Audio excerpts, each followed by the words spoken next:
வணக்கம் மக்களே. எத்தியோப்பியா நாட்டில் இருக்க ஹெய்லி குப்பி அப்படின்ற ஒரு எரிமலையை பற்றி இப்போ பேச போகிறோம். அந்த ஹெய்லி குப்பி எரிமலையை பற்றி இன்றைக்கி பேசுறதுக்கு என்ன காரணம்னா, போன ஞாயிற்றுக்கிழமை டிசம்பர் 23 அந்த ஹெய்லி குப்பி எரிமலை வெடிச்சிருக்கு. என்னடா எரிமலை வெடிக்கிற ஒரு பெரிய விஷயமா அப்படின்னு கேட்காதீங்க. இந்த எரிமலை கிட்டத்தட்ட ஒரு 12,000 வருஷமாக வெடிக்காமல் இருந்திருக்கு, அமைதியாக தூங்கிட்டு இருந்திருக்கு. இப்போ திடீர்னு 2 நாளைக்கு முன்னாடி இது வெடிச்சிருச்சு. இது வெடிச்சதுனால பெருசாக உயிர் சேதம் எதுவும் இல்லை. ஆனால் அதை காற்று மாசு ரொம்ப அதிகமாக இருக்குது. ஏன்னா அந்த புகை வந்து இந்த 10,000 கிலோமீட்டர் வரைக்கும் அதோட புகையோட நீண்டு போய்கிட்டே இருந்திருக்குங்க காற்றோட. அதை வெடிச்ச எரிமலையிலேருந்து அந்த புகை வந்து 14 கிலோமீட்டர் உயரம் வரைக்கும் மேலே போயிருக்குங்க. அவ்வளோ அடர்த்தியாக அந்த புகை போயிருக்குங்க.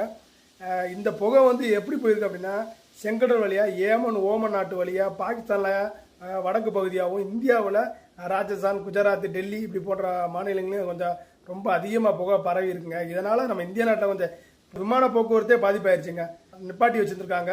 ஏன்னா அவ்வளோ புகை. எரிமலை ஆய்வாளர் ஹரியானா சொல்லிட்டாட்டு என்ன சொல்கிறாங்க அப்படின்னா, அந்த எரிமலைக்கு கீழே பாறை குழம்புகளுக்கு இருக்கும். அது 1000 10,000 வருஷத்துக்கு ஒரு தடவை அது வெடிக்கத்தை செய்யுது, ஒரு பெரிய விஷயமே இல்லை அப்படின்னு சொல்லியிருக்காங்க. இந்த ஹெய்லி குப்பி எரிமலை வந்து ஒரு ஷீல்டு எரிமலை அப்படின்னு சொல்கிறாங்க.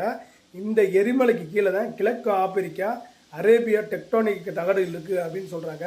இந்த டெக்டானிக் தகடுகள் வந்து வருஷத்துக்கு 0.4 இன்ச்சு முதல் 0.6 இன்ச்சு வரைக்கும் அதை பிரிஞ்சு போய்கிட்டே இருக்குது அப்படின்னு சொல்லியிருக்காங்க. இங்கிலாந்து புவி அறிவியலாளர் ஜூலியட் பிக்ஸ் என்ன சொல்லியிருக்காங்க அப்படின்னு சொன்னால், இந்த எரிமலை எப்படியாவது வெடிச்சிரும் அப்படின்னு அவங்க முன்னாடியே கணிச்சிருக்காங்க.